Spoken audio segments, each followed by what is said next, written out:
7 Steps to Effective Decision Making by Dr. Udo Ufomadu. 1. Identify the problem or issue. It is important that as decision makers, we understand what is actually going on before coming up with a solution or taking a stand. It is inconsequential to constantly support a solution that resulted from a problem that you did not identify. Furthermore, it's easy for us as decision makers to miss the appropriate solution because a wrong problem is hurriedly identified. We can also miss the real problem based on assumptions, but if you take time to know the real problem, you will be better off. Utter familiarization with the issue, problem, or people of concern is very pertinent to effective decision making as far as I'm concerned. A day before the 2015 Father's Day, my oldest daughter, Evelyn, called to know my most favorite line or quote in any of my books. I love my books or quotes. They are like children. You love all your children equally, but relate with them differently. Anyway, without much thought, I told her that my favorite is, "Baby staring at you constantly, no artificiality I see." For clarity's sake, this quote is not about makeup and external beauty. It's about internal beauty. It simply means I've taken time to know you, and you are real. When one of my daughters was young, she asked me why I should write so about my wife who wears makeup.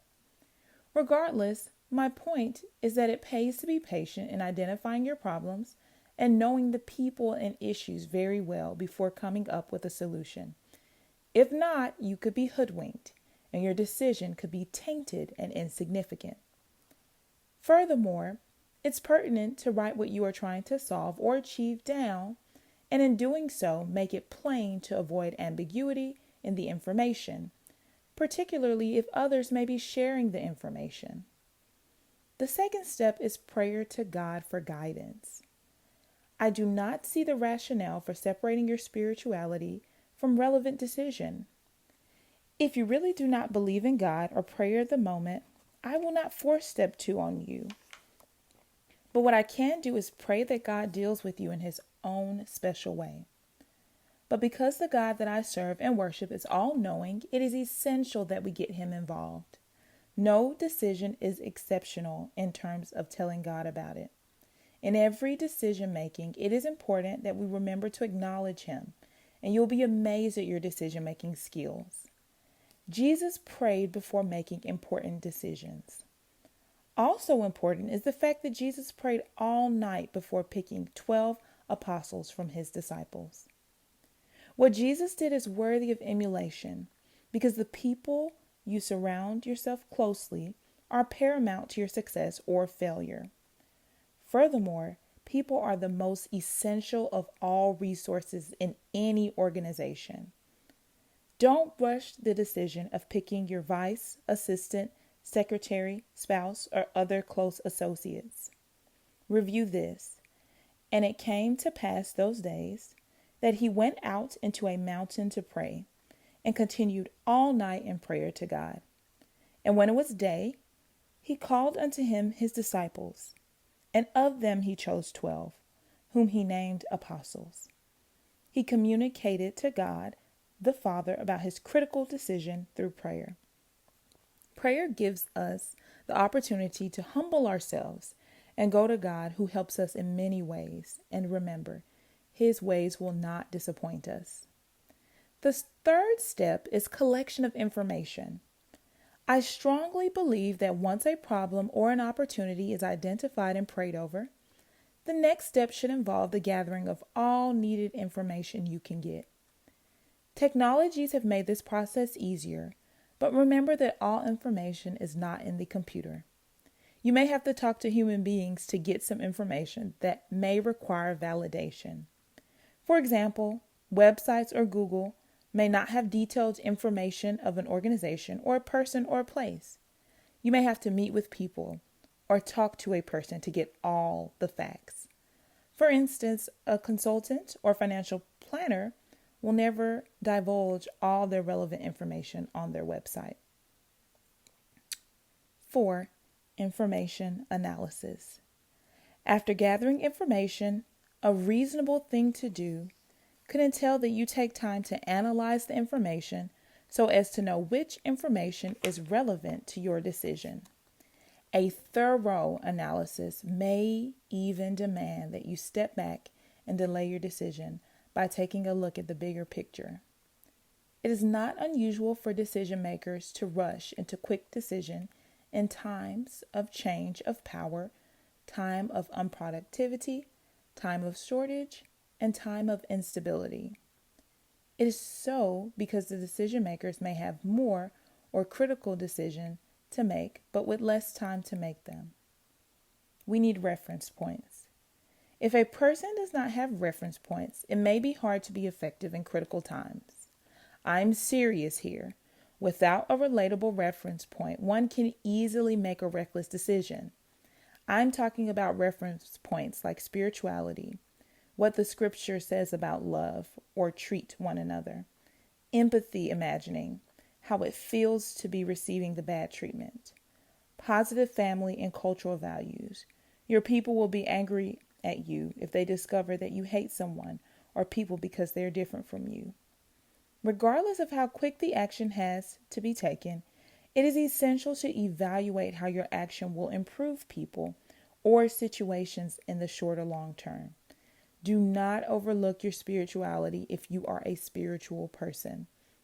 And take another look at how wisdom graced the lives of some people in the Bible like Daniel, Joseph, Solomon, and etc., and brought them huge success. Some of us who can come up with quick answers can be an asset, but quick conclusions or decision making does not always or necessarily translate to wisdom. I read an article where billionaire Richard Branson put it this way: there have been occasions where I've been tempted to make snap decisions and decided to wait until I can see the whole picture clearly. These delays can mean missing the odd opportunity. One example that springs to mind is taking too long to decide to buy the rights to a new game. But for every missed opportunity, there have been several averted disasters. A thorough analysis may tell and produce a lot.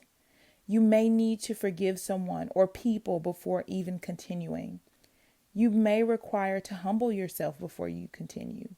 You may even require to love and treat all better before you continue. And you may even realize that you have constantly overlooked the people or important materials needed to find the right solution. No wonder you have not found the right solution.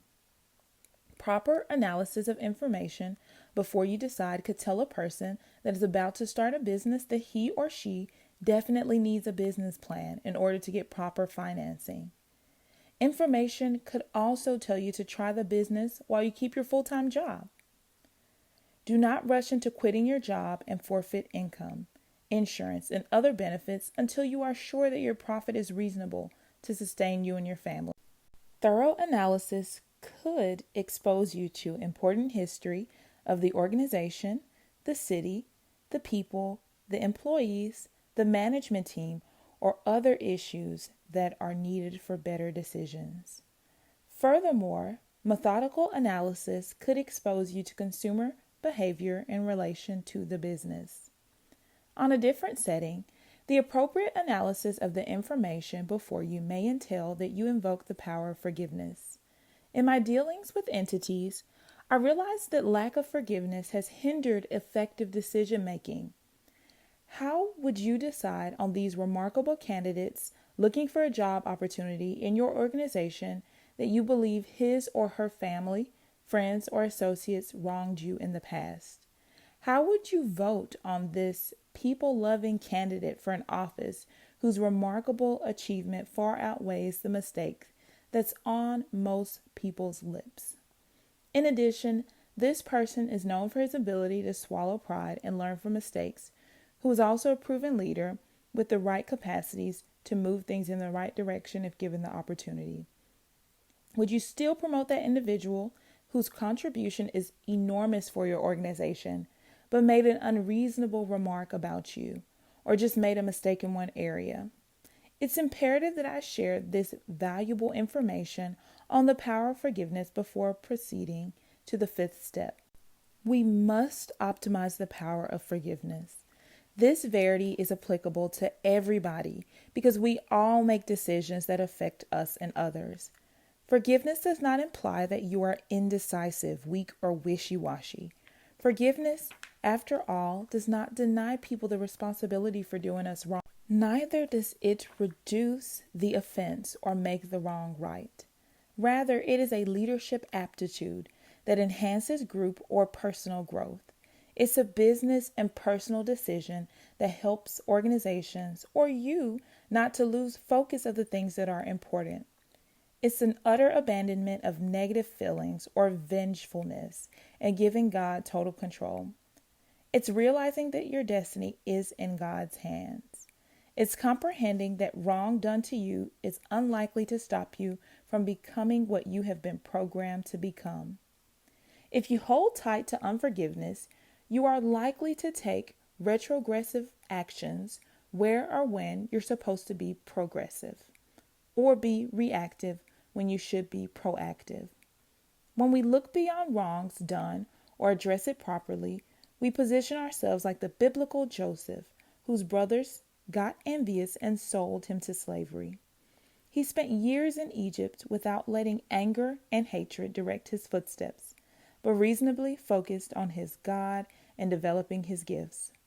Worthy of learning here is the fact that his gift continued to make way for him until he became second in command over Egypt. So put all your gifts to work, even without monetary gains.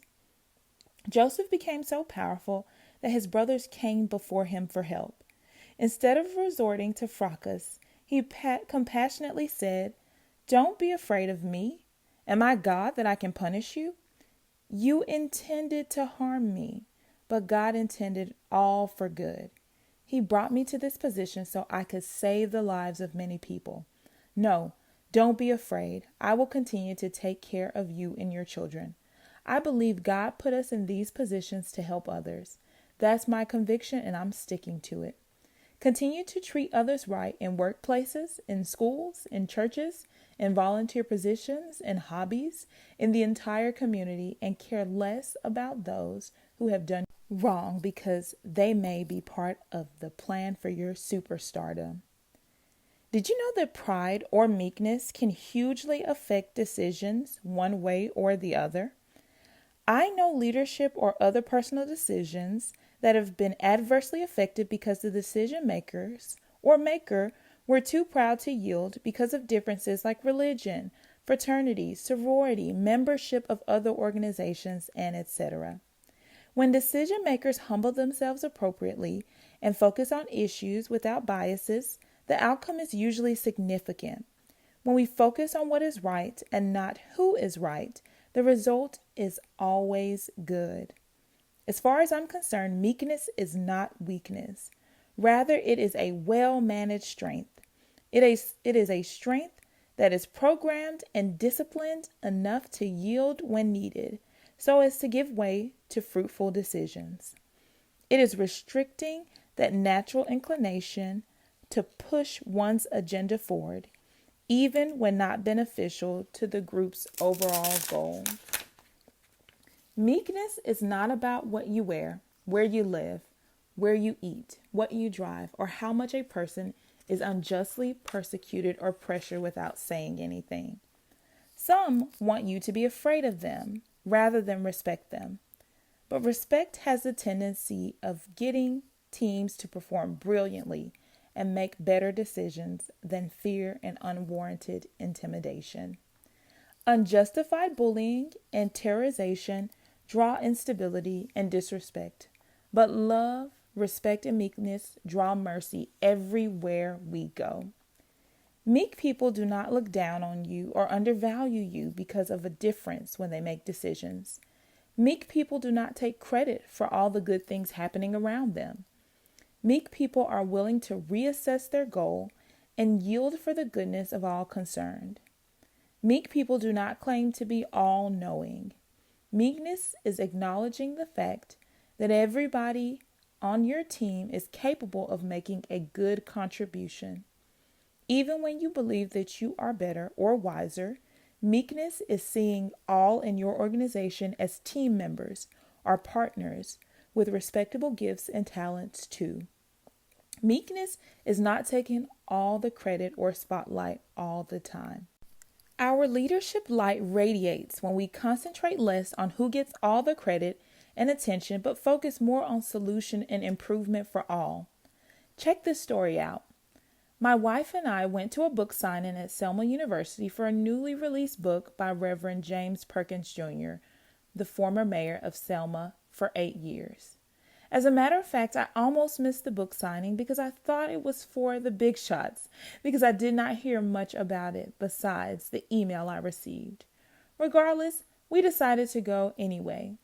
As we pulled in, we saw many cars and familiar faces outside, and we got encouraged to head to the library where the book signing was held. To cut this long story short, I must tell you that my life was immensely impacted when the author spoke. When he started speaking, I saw about 4 or 5 books stacked in front of him. One of the books looked very familiar, but I didn't think anything of it until when he held my book, 5 Essential Habits, and asked me to stand up. I did, and he spoke well about the book and asked me to sign it for the university's library. I was dumbfounded at that type of decision. I wondered what type of person would make a decision to promote my book on the first day of his book signing. Consequently, my respect for him increased. When you meet people, worry less about what you'll get from them. Don't be intimidated by their presence or what they did or had before you, because the giver, God or empowerer, did not stop after he gave or empowered the person. Rather, focus more on what you'll give or do for them, and you'll see your respect, blessings, and stock go up. Another reason that I find this positioning to enhance effective decision making is that while you're focused on helping someone, you do not have the time to hate or blame them for what they did not do for you or give you. Consequently, when hate, blame, enviousness, and anger are minimized or neutralized, your decision becomes pure and uncontaminated with maliciousness. When Oprah introduced actor Oyewole to us at Selma High School auditorium, she said, "When I meet people, I try to find out what I can do to help them." In the words of a great U.S. President, John F. Kennedy, ask not what your country can do for you, ask what you can do for your country. Friends and family, I have shared the book signing incident over and over because this type of unselfish and empathetic decision is beneficial in heaven and on earth. When you are growing, it is pertinent as a leader to promote growth liberally. It is backward to grow alone or selfishly and self-centered. Self-centeredness is nothing but over-the-top focus on person's self-interest. In most cases, it overlooks what's good for all. Family and friends, we will do our best to help each other with whatever power or resources available to us. We will not stop until complete victory is ours. We are not interested in winning wars temporarily. Rather, we need victories that will last. When you fought for a brand new school and the children got it, that is a partial war won. Total victory is evident when all children in the building are learning enough to impact their generation and the generations to come. When those teaching the children love and respect all the students regardless of their background, when all employees impacting the lives of children work as a team for one purpose. Also, I promise that above all, we must make the decision to recognize the source of the victory, God. I love this. And it is not because I am wiser than anyone else that I know the secret of your dream, but because God wants you to understand what was in your heart. Daniel in the Bible interpreted King Nebuchadnezzar's dream, but saw no need for taking credit for the wisdom God gave him. Rather, he fittingly gave all the glory to God. 5. Exclude the unneeded. After the thorough analysis of your information and its effects, it is then pertinent to exclude unneeded factors like impatience, unforgiveness, selfishness, pride, and other biases that could have affected a meaningful decision. Any factor at this point that is unlikely to yield dividend in the short or long term is eliminated. Any association or behavior that does not promote needed well-being is removed. Any style that constantly puts unnecessary pressure on family or organizational treasury is taken away. Any factor that breeds division instead of unity is removed because division is the enemy of progress. 6. Include the needed. In this case, you are actually applying the opposite of number 5. When the preceding number is well excluded, the needed will be there staring at you. Any factor that promotes growth in all areas for everybody is kept. 7. Plan to unplan. This allows action to be taken during the waiting period before the final decision is made. Even after a decision we thought was right proved to be wrong, nothing stops us from changing unless it is too late to change it. If verifiable and measurable evidences indicate that you are on the wrong track, don't be too proud to reassess and reevaluate your decision or choice. I love this biblical story about Zacchaeus, chief among the publicans. Zacchaeus was a short man who really wanted to see Jesus during one of Jesus's big rallies. He was a well-known person who wouldn't allow pride to stop him from seeing Jesus.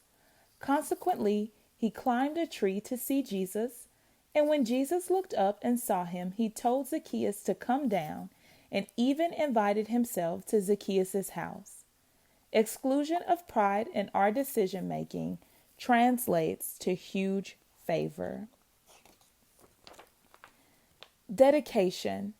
I dedicate this book to God, family, friends, and all great decision makers that I have come to know and learn from. May God bless all of you.